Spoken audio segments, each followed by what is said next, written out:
Hello students, welcome back to my channel English Education with Understanding. আমি তোমাদের last ভিডিওতে dependent clause বা subordinate ক্লজের যে তিনটে ভাগ আছে তার মধ্যে আমি প্রথমটা তোমাদের করিয়েছিলাম নাউন বা নমিনাल क्लॉज और आज के बाकी दूटो आज के तुम्हारा भी कराबो। मेरा पिछले वीडियो में मैंने आप लोगों को समझाया था कि डिपेंडेंट क्लॉज या और सबऑर्डिनेट क्लॉज इसका जो तीन प्रकार है, ये तीन प्रकार में एक मैं आप लोगों को समझाया वो है नाउन और नॉमिनल क्लॉज, और बाकी जो दो है आज मैं आप लोगों को समझाऊंगा। ठीक है, तो देखो डिपेंडेंट और सबऑर्डिनेट क्लॉज এটা তিন প্রকার আমরা জেনেছি যে নাউন বা nominal clause, adverb or adverbial clause আর একটা অ্যাডজেক্টিভ বা রিলেটিভ ক্লজ। নাউন বা নমিনাল ক্লজ আমার লাস্ট ভিডিওতে আমি তোমাদের শিখিয়েছি, তো আজকে শেখাবো অ্যাডজেক্টিভ অর রিলেটিভ ক্লজ আর অ্যাডভার্ব বা অ্যাডভার্বিয়াল ক্লজ। অ্যাডজেক্টিভ কাকে বলে? An adjective is a word used to add something to the meaning of a noun or a pronoun. It describes or provides more information or additional information about a noun or a pronoun that acts as the subject in a sentence. তাহলে অ্যাডজেক্টিভটা কি দেখো, বাংলায় যেটা বলা হয় অ্যাডজেক্টিভকে যে বিশেষণ, noun বা প্রোনাউনের সাথে কিছু অ্যাড করে দেয়, কিছু যোগ করে দেয়, একটা এক্সট্রা ইনফরমেশন দেয়। যেমন ধরো হি ইজ আ বয়, সে একটি বালক বা ছেলে, সে কেমন ছেলে, he is a good boy বা ইন্টেলিজেন্ট বয়। এই যে গুড বা ইন্টেলিজেন্ট এটাই হচ্ছে অ্যাডজেক্টিভ। অ্যাডজেক্টিভ ক্লজ কাকে বলা হয়? Adjective clauses modify nouns or pronouns and they come right after the noun or pronoun they modify. তাহলে অ্যাডজেক্টিভ ক্লজটা কি? অ্যাডজেক্টিভ ক্লজ এটা নাউন বা প্রোনাউনকে মডিফাই করে, আর এটা ঠিক যে নাউন বা প্রোনাউনকে মডিফাই করে তারপরে এটা আসে, বুঝা গেল? সেন্টেন্সে তারপরে আসে। They usually begin with relative pronouns, আর তারা শুরু হয় কি দিয়ে? রিলেটিভ প্রোনাউন দিয়ে। আর রিলেটিভ প্রোনাউন আমরা আগে জেনেছি, তো আমি লিখলাম এখানে যে who, which, whose, that, what, when, where, এইগুলো দিয়ে যে বাক্যগুলো শুরু হয় আমরা বুঝে যাবো যে এগুলো হচ্ছে एडजेक्टिव क्लॉज। बुझा गया? अभी देखिए डिपेंडेंट और सबऑर्डिनेट क्लॉज, ये जो तीन प्रकार है, नाउन और nominal clause, adverb or adverbial clause, adjective or relative clause. Noun और नॉमिनल क्लॉज ये हम लोग सीख चुके हैं पिछले वीडियो में। आज मैं आप लोगों को सिखाऊंगा ये adverb or adverbial clause, adjective or relative clause. तो एडजेक्टिव किसे कहते हैं? An adjective is a word used to add something to the meaning of a noun or a pronoun. It describes or provides more information or additional information about a noun or a pronoun that acts as the subject in a sentence. Adjective किसे कहते हैं? जब किसी कोई noun और pronoun इसके संग कुछ एडिशनल इंफॉर्मेशन देते हैं, इसके बारे में कुछ ज्यादा ही बोल देते हैं। जैसे कि वो एक बालक है, he is a boy, he is a boy, तो he is a good boy. ये जो गुड हम लोग लिखे हैं तो ये मतलब कुछ चढ़ा के बोल रहा है वो बालक के बारे में, वो बॉय के बारे में कुछ चढ़ा के बोल रहा है, यही है एडजेक्टिव। और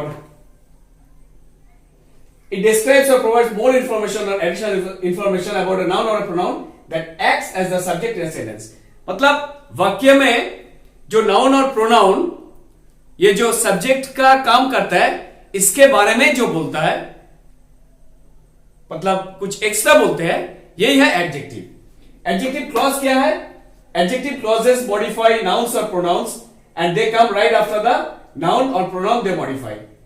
एडजेक्टिव क्लॉज एक वाक्य में नाउन या प्रोनाउन का मॉडिफाई करता है, इसके बारे में कुछ बढ़ा के चढ़ा के बोलते हैं, और ये कब आता है? वो नाउन या प्रोनाउन के बाद ही ये आता है। ठीक है, exactly after that they usually begin with relative pronouns, और ये शुरू होता है रिलेटिव प्रोनाउन से। और रिलेटिव प्रोनाउन क्या है वो मैं तो आप लोगों को पहले कह चुका हूं, फिर भी मैं यहां लिख दिया मैंने, who, which, whose, that, what, when, where.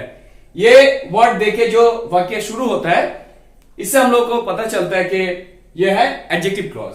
ठीक है, এবার দেখো আমি একটা एग्जांपल দিয়েছি এখানে যে he is an intelligent boy, সে একটা বুদ্ধিমান ছেলে। তো ইন্টেলিজেন্ট এখানে হয়ে গেল অ্যাডজেক্টিভ। আমি যদি বলি he is an intelligent boy, সে একটা বুদ্ধিমান ছেলে, এখানে বাক্যটা শেষ হয়ে গেল। এটা অ্যাডজেক্টিভ, এটা একটা সেন্টেন্স, এটা একটা ইন্ডিপেন্ডেন্ট ক্লজ। এই সেন্টেন্সটার মধ্যে ইন্ডিপেন্ডেন্ট ক্লজ, এটা সিম্পল সেন্টেন্সও। এরপরে আমি বলছি দেখো, হু stood first in the class. তাহলে এই যে হুটা আমি বলছি কার সম্বন্ধে বলছি, এই বয়ের সম্বন্ধে বলছি। এখানে আমি কি লিখেছিলাম, adjective clauses modify nouns or pronouns and they come right after the noun or pronoun they modify। তাহলে এই নাউনটাকেই, কমন নাউনটাকেই মডিফাই করছে who stood first in the class, মানে ছেলেটা হলো বুদ্ধিমান ছেলে, সেই ছেলেটারই কথা বলছে যে যে ক্লাসে ফার্স্ট এসেছিল। দেখো বয়টার পরে লিখেছি এটা who stood first in the class, বোঝা গেল। তাহলে এটা একটা ইন্ডিপেন্ডেন্ট ক্লজ, আর এটা হচ্ছে অ্যাডজেক্টিভ ক্লজ ডিপেন্ডেন্ট বা সাবঅর্ডিনেট, বোঝা গেল। তাহলে কোন ছেলেটা, হু stood first in the class, এই ছেলেটা যার সম্বন্ধে এই ইন্ডিপেন্ডেন্ট ক্লজে আমরা বলেছি যে হি ইজ অ্যান ইন্টেলিজেন্ট বয়, এই ছেলেটাই ক্লাসে ফার্স্ট এসেছিল, বোঝা গেল। अभी देखिए ये जो है he is an intelligent boy, वो एक बुद्धिमान बालक है। इंटेलिजेंट क्या है, यह है एडजेक्टिव। और ये वाला सेंटेंस जो है he is an intelligent boy who stood first in the class. He is an intelligent boy, ये तो एक इंडिपेंडेंट क्लॉज है, और इसके पीछे मैं कुछ नहीं लिखूंगा तभी भी इसका कंप्लीट सेंस समझाएगा, ठीक है। तो ये जो बॉय है यह है कॉमन नाउन, इसके बाद ही मैंने लिखा who stood first in the class. मतलब यहां मैंने जो बोला था कि एडजेक्टिव क्लॉज नाउन या प्रोनाउन के बाद ही आता है, तो ये जो बॉय है कॉमन नाउन, नाउन के बाद ही मैंने लिखा who stood first in the class. तो ये हो गया एडजेक्टिव और ये हो गया एडजेक्टिव क्लॉज, ठीक है। এবার দেখো আমি এখানে কিছু एग्जांपल দিয়েছি। Number 1, he died in the village, সে গ্রামে মারা গেছিল।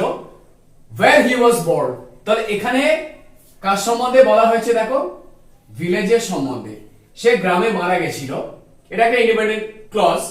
where he was born, যেখানে সে জন্মেছিল, তাহলে কার সম্বন্ধে বলা হচ্ছে, ভিলেজের সম্বন্ধে, বোঝা গেল। তাহলে কোথায় মারা গেছিল, গ্রামে, যে গ্রামে সে জন্মেছিল। তাহলে এখানে ভিলেজটাকে মডিফাই করলো, তাহলে এটা হয়ে গেল ইন্ডিপেন্ডেন্ট ক্লজ, আর এটা হয়ে গেল অ্যাডজেক্টিভ ক্লজ, সে গ্রামের সম্বন্ধে বলা হলো, বোঝা গেল। Number 2, it is a long lane that has no turning, ঠিক আছে। তাহলে কার কোনো টার্নিং নেই, একদম স্ট্রেট, লেনটার কথা বলা হয়েছে। তাহলে it is a long lane, এটা একটা ইন্ডিপেন্ডেন্ট ক্লজ, এই লেনটার কথা বলা হয়েছে যে দ্যাট হ্যাজ নো টার্নিং, বোঝা গেল। Number 3, Mrs Sushmita who is very kind is my teacher. তাহলে মিসেস সুস্মিতা, আমি যদি হু ইজ ভেরি কাইন্ডটাকে আমি বাদ দিয়ে দিই, তাহলে Mrs Sushmita is my teacher, Mrs Sushmita আমার শিক্ষিকা। তাহলে এখানে আমি মাঝখানে দিলাম যে হু ইজ ভেরি কাইন্ড, তাহলে কার সম্বন্ধে আমি বলছি, আমার টিচার মিসেস সুস্মিতা সম্বন্ধে বলছি যে উনি ভীষণ দয়ালু, ভীষণ কাইন্ড। তাহলে এরা সম্বন্ধে এটা বলা হলো, দেখো নাউন, তারপরে এটা বললাম আমরা কার কথা, মিসেস সুস্মিতার কথা বললাম হু। তাহলে এখানে যদি আমরা হু ইজ ভেরি কাইন্ডটা বাদ দিই, তাহলে এটা একটা ইন্ডিপেন্ডেন্ট ক্লজ হয়ে গেল, বোঝা গেল। কিন্তু হু ইজ ভেরি কাইন্ড এটা অ্যাডজেক্টিভ ক্লজ, আর এটা হচ্ছে dependent clause. Number 4, Shiva whose father passed away last month is an intelligent student. কার কথা বলা হচ্ছে, শিবা। এটা যদি আমরা বাদ দিয়ে দিই তাহলে কি আসছে দেখো, Shiva is an intelligent student, Shiva একজন বুদ্ধিমান ছাত্র। তাহলে শিবা যার বাবা পাসড অ্যাওয়ে, এটা ভার্ব, ফ্রেজাল ভার্ব, যার বাবা লাস্ট মান্থে মারা গেছে সে হচ্ছে একটা বুদ্ধিমান ছেলে, শিবা। কার বাবা, শিবার বাবা, বোঝা গেল। তাহলে এটা একটা ইন্ডিপেন্ডেন্ট ক্লজ, হুজ থেকে এখানে এটা অ্যাডজেক্টিভ ক্লজ আর dependent clause. Number 5, where is the machine which was not functioning properly। তাহলে where is the machine যদি আমরা বলি, এরপরে যদি কিছু আমরা না বলি, তাহলে মেশিনটা কোথায়, where is the machine, it's an independent clause, বোঝা গেল। একটা সিম্পল সেন্টেন্স। তাহলে মেশিনটা কোথায়, which was not functioning properly, যে মেশিনটা ঠিকঠাক কাজ করছিল না, বোঝা গেল। अभी देखिए यहां मैं कुछ एग्जांपल्स लिखा हूं। Number 1, he died in the village where he was born। अगर मैं where he was born ना भी लिखूं, he died in the village, इसका मतलब गांव में उनका मौत हो गया था। उसके बाद क्या मैंने लिखा, where he was born, मतलब उसी गांव में जहां उनका मौत हो गया था, उसी गांव में उनका जन्म भी हुआ था। तो ये गांव के बारे में मैं बोल रहा हूं, where मतलब कहां, ये गांव के बारे में बोल रहा हूं, ठीक है। Number 2, it is a long lane that has no turning, मतलब ये जो लंबा जो गली है इसका कोई टर्निंग नहीं है, तो ये लेन के बारे में बोल रहा हूं। दैट हैज नो टर्निंग, लेन के बारे में, तो ये है इंडिपेंडेंट क्लॉज और ये है एडजेक्टिव क्लॉज, ठीक है। Number 3, Mrs Sushmita who is very kind is my teacher. अगर मैं हु इज वेरी काइंड ना भी लिखूं तो मिसेस सुष्मिता मेरी शिक्षक है, ठीक है। तो उनके बारे में मैं बोल रहा हूं, मिसेस सुष्मिता जो बहुत ही दयालु है मेरी शिक्षक है, ठीक है। तो who is very kind, Mrs Sushmita के बारे में मैं बोल रहा हूं। Number 4, Shiva whose father passed away last month, मतलब शिवा जो है उनके पिता के बारे में बोल रहा हूं कि उनका मौत हो गया था पिछले महीने में। वो बहुत ही इंटेलिजेंट स्टूडेंट है। शिवा के बारे में बढ़ा के चढ़ा के बोल रहा हूं, किसका पिता का मौत हो गया था पिछले महीने, वो बहुत ही इंटेलिजेंट स्टूडेंट है। Number 5, where is the machine which was not functioning properly, वो मशीन कहां है। अगर मैं ये ना बोलूं where was which was not functioning, where is the machine, तो ये क्या है, इंटरोगेटिव सेंटेंस है। वो मशीन कहां है, यहां क्या बोल रहा हूं, वो मशीन जो सही तरीके से काम नहीं कर रहा था, ठीक है। तो वेयर इज द मशीन, यह है independent clause, which was not functioning properly, ये क्या हो गया, यह है एडजेक्टिव क्लॉज, ठीक है। समझ में आया। एक बार देखो adverb or adverbial clause. Adverb का क्या बोला है, an adverb is a word used to add something to the meaning of a verb, an adjective or another adverb। তাহলে অ্যাডভার্বটা হচ্ছে একটা ওয়ার্ড যেটা কি করে একটা ভার্ব বা একটা অ্যাডজেক্টিভ বা অ্যাডভার্বের সম্বন্ধে আরো কিছু এক্সট্রা বলে, বুঝা গেল। আর অ্যাডভার্ব ক্লজটা কি, an adverb clause plays the role of an adverb in a sentence, it modifies verb, adjective or adverb in the main clause। আর অ্যাডভার্ব ক্লজটার কাজ কি, এটা একটা সেন্টেন্সে একটা অ্যাডভার্বই কাজ করে, আর এটা ভার্ব, অ্যাডজেক্টিভ আর অ্যাডভার্বকে যেটা ইন্ডিপেন্ডেন্ট ক্লজে থাকে সেটাকে মডিফাই করে, তার সম্বন্ধে একটু বাড়িয়ে বলা হয়, সেটাকে একটু পরিবর্তন এনে দেওয়া হয়, বুঝা গেল। এবার দেখো অ্যাডভার্ব ক্লজেস কয় প্রকারের, এটা 8 প্রকারের। Number 1 time, number 2 place, number 3 purpose, number 4 cause, number 5 condition, number 6 result, number 7 comparison, number 8 supposition और concession। हो जाएगा। अभी देखिए एडवर्ब क्लॉजेस कितने प्रकार का है, ये 8 प्रकार का है। एक है time, place, purpose, cause, condition, result, comparison, supposition और कंसेशन।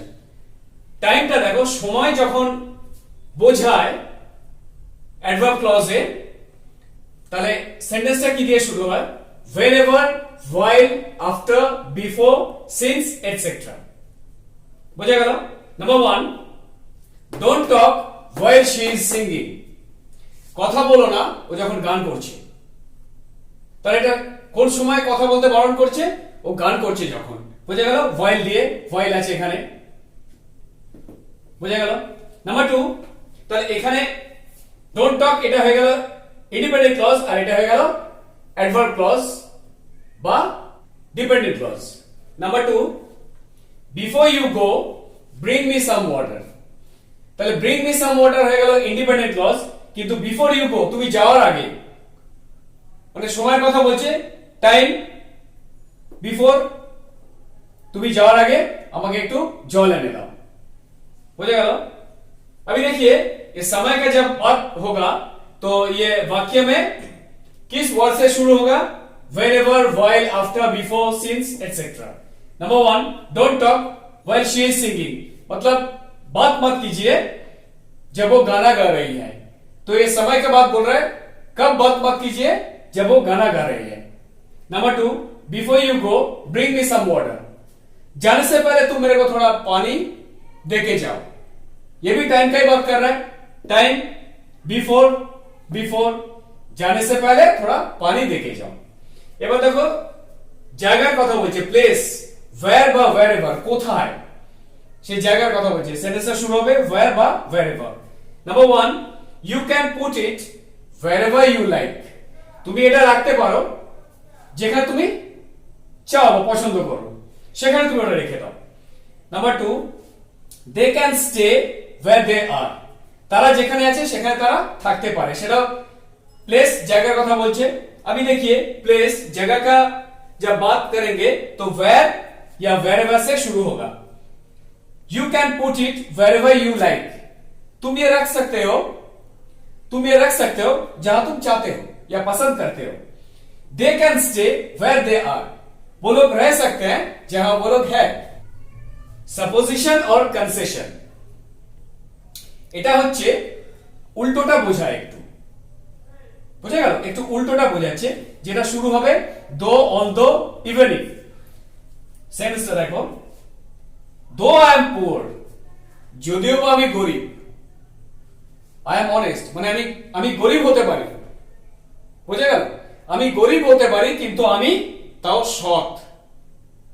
উল্টো হয়ে গেল না একটু। Number 2, I would not do it even if you paid me, আমি এটা করতাম না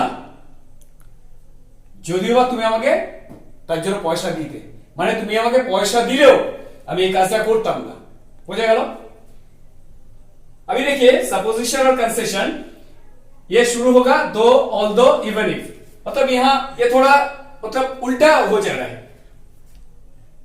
सेंटेंस देखिए, दो आई एम पुअर, मैं मतलब गरीब हो सकता हूं, आई एम ऑनेस्ट, लेकिन मैं बहुत ऑनेस्ट हूं।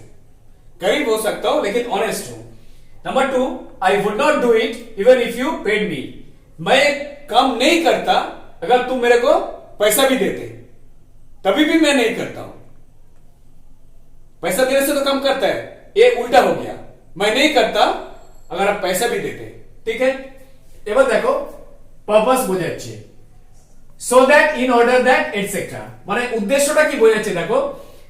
We eat so that we may live, আমরা খাই কিসের উদ্দেশ্যে, যাতে আমরা বেঁচে থাকতে পারি। We eat so that we may live. I will give you a map, আমি তোমাকে একটা ম্যাপ দেব, so that you can find the way. তাহলে উই ইটটা independent clause, I will give you a map, আমি তোমাকে একটা ম্যাপ দেব, কারণটা কি, যাতে তুমি, উদ্দেশ্যটা কি আমার, যে তুমি যাতে তোমার রাস্তাটা ঠিকঠাক খুঁজে পাও, বোঝা গেল। अभी देखिए ये पर्पस क्या है, उद्देश्य क्या है, ये शुरू होगा so that, in order that, etcetera. एक number, we eat so that we may live, हम लोग खाते हैं क्यों, इसका उद्देश्य क्या है, क्या पर्पस है, ताकि हम लोग जी सकते हैं, यही उद्देश्य है, हम लोग खाते हैं इसीलिए। Number 2, I will give you a map, मैं तुम्हें एक मैप दूंगा, so that you can find the way, तुम तुम्हारा जहां जाना चाहते हो वो रास्ता सही तरीके से तुम ढूंढ सकते हो, इसलिए मैं तुम्हें मैप दूंगा। ओके, এবার দেখো কজ और রিজন, কারণটা কি সেটার জন্য বিকজ, অ্যাজ, সিন্স, দ্যাট, এইগুলো দিয়ে যে সেন্টেন্স গুলো শুরু হবে আমরা বুঝবো সেটা adverb clause. Because I like you I shall help you, যেহেতু আমি তোমাকে পছন্দ করি সেই জন্য আমি তোমাকে সাহায্য করব। আই শ্যাল হেল্প ইউ, এটা independent clause. Because I like you, যেহেতু তোমাকে আমি পছন্দ করি, এটা নির্ভর করছে এটার উপরে। Number 2, I am glad that you like it, আমি খুব খুশি যে তুমি এটাকে পছন্দ করেছো বা পছন্দ করো, বুঝা গেল। अभी देखिए कॉज और रीजन, ये वाक्य शुरू होगा because, as, since, that. Number 1, because I like you I shall help you, मैं तुम्हें पसंद करता हूं इसलिए मैं तुम्हें हेल्प करूंगा। I am glad that you like it, मैं बहुत ही खुश हूं कि तुम इसको पसंद किए हो, इसलिए मैं बहुत ही खुश हूं। এবার দেখো কন্ডিশন, কন্ডিশনটা কি, মানে শর্ত বোঝাচ্ছে, যেটা শুরু হবে কি if, whether, unless, etc. if it rains we shall stay at home, যদি বৃষ্টি হয়, এটা হয়ে গেল adverb clause. we shall stay at home, আমরা বাড়িতেই থাকবো, মানে যদি বৃষ্টি হয় আমরা বাড়িতেই থাকবো, যদি বৃষ্টি না হয় তাহলে আমরা বাড়ি থেকে বেরোবো, এটা একটা কন্ডিশন বোঝাচ্ছে, একটা শর্ত। Number 2, unless you work harder you will fail. তুমি যদি না আরো বেশি পরিশ্রম করো তাহলে কি হবে? You will fail. এটা হচ্ছে ইন্ডিপেন্ডেন্ট ক্লজ, এটা হয়ে গেল অ্যাডভার্ব ক্লজ ডিপেন্ডেন্ট। যে তুমি যদি না আরো বেশি পরিশ্রম করো তুমি ফেল করে যাবে। अभी देखिए ये यहाँ कंडीशन मतलब शर्त क्या है, ये शुरू होगा इफ, वेदर, अनलेस, ये सब वर्ड से। इफ इट रेन्स, अगर बारिश हो, we shall stay at home, तो हम लोग घर में ही रहेंगे, बाहर नहीं निकलेंगे। Unless you work harder you will fail, मतलब तुम हार्डवर्क नहीं करोगे और भी तो तुम फेल हो जाओगे। शर्त यही है, हार्डवर्क करोगे तब तुम पास होगे। ठीक है। রেজাল্ট, ফলটা কি দাঁড়াচ্ছে? দ্যাট, সো, সাচ, এইগুলো দিয়ে শুরু হবে বাক্যটা, বুঝে গেল? He is such a good man, সে ভীষণই ভালো মানুষ। দ্যাট অল রেসপেক্ট হিম, সবাই তাকে শ্রদ্ধা করে, মানে সে ভীষণই ভালো মানুষ, সেই জন্য সবাই তাকে শ্রদ্ধা করে। কেন শ্রদ্ধা করে? কারণ সে ভীষণই ভালো মানুষ। He was so weak he couldn't speak, এটা যদি আমরা দ্যাটটা না লিখি তাহলে he was so weak he couldn't speak, informal ইংলিশে এটা চলে। যদিও লিখে আমরা he was so weak that he couldn't speak, সেটাও ঠিক আছে, কিন্তু ম্যাক্সিমাম ক্ষেত্রে এটা এখন ব্যবহার হয় না, বুঝা গেল? अभी देखिए रिजल्ट के बारे में हम लोग क्या करेंगे, ये दैट, सो, सच, ये सब वर्ड से हम लोग शुरू करेंगे। He is such a good man, वो मतलब इतना अच्छा इंसान है कि दैट ऑल रेस्पेक्ट हिम, सब उनको रेस्पेक्ट देते हैं। क्यों रेस्पेक्ट देते हैं? क्योंकि बहुत अच्छे इंसान है, इसीलिए। ये हो गया इंडिपेंडेंट, ये हो गया एडवर्ब क्लॉज और subordinate clause. Number 2, he was so weak he couldn't speak, वो इतना मतलब वीक है कि वो बात नहीं कर सकते हैं। दैट अगर लिखूं ना भी लिखूं तो सेंटेंस करेक्ट है। ही कुडंट स्पीक मतलब ये डिपेंडेंट क्लॉज ही है, ठीक है। दैट जोड़ू या ना जोड़ू डिपेंडेंट क्लॉज है। কম্পারিজন, এবার যখন আমরা তুলনা করব, এটা সাবঅর্ডিনেট কনজাংশন দেন দিয়ে হতে পারে বা রিলেটিভ অ্যাডভার্ব অ্যাজ দিয়ে হতে পারে। He is older than he looks, দেখতে যেমন লাগে তার থেকে বেশি বয়স্ক, বোঝা গেল? Number 2, he is as stupid as he is lazy, মানে যতটাই অলস সে ততটাই বোকা, বোঝা গেল? अभी देखिए कंपैरिजन, ये सबऑर्डिनेट कंजंक्शन देन से भी हो सकता है, रिलेटिव एडवर्ब एज से भी हो सकता है। He is older than he looks, यह है मतलब देखने में जैसा है उससे भी ज्यादा वो उनका उम्र हो गया है, बूढ़ा हो गया है, ठीक है। Number 2, he is as stupid as he is lazy, मतलब जितना अलसी है ये उतना ही नालायक है, ठीक है। तो देखो অ্যাডভার্ব ক্লজটা তোমরা ভালো মতো মনে রাখবে, যেটা 8 প্রকার, আর কোনটা কি দিয়ে বাক্য শুরু হলে সেটা অ্যাডভার্ব ক্লজ হবে সেটা ভালো করে তোমরা খেয়াল রাখবে, বোঝা গেল? আর আজ এই পর্যন্তই। আর আমার ভিডিওটা যদি তোমাদের ভালো লেগে থাকে তাহলে তোমরা বন্ধুদের সাথে এটা শেয়ার করবে, আর তোমাদের যদি মনে হয় এটা তোমাদের কাজে লাগবে তাহলে চ্যানেলটা তোমরা যারা এখনো সাবস্ক্রাইব করনি তোমরা চ্যানেলটাকে সাবস্ক্রাইব করবে, যাতে আমার পরের ভিডিওগুলো তোমরা পেতে পারো।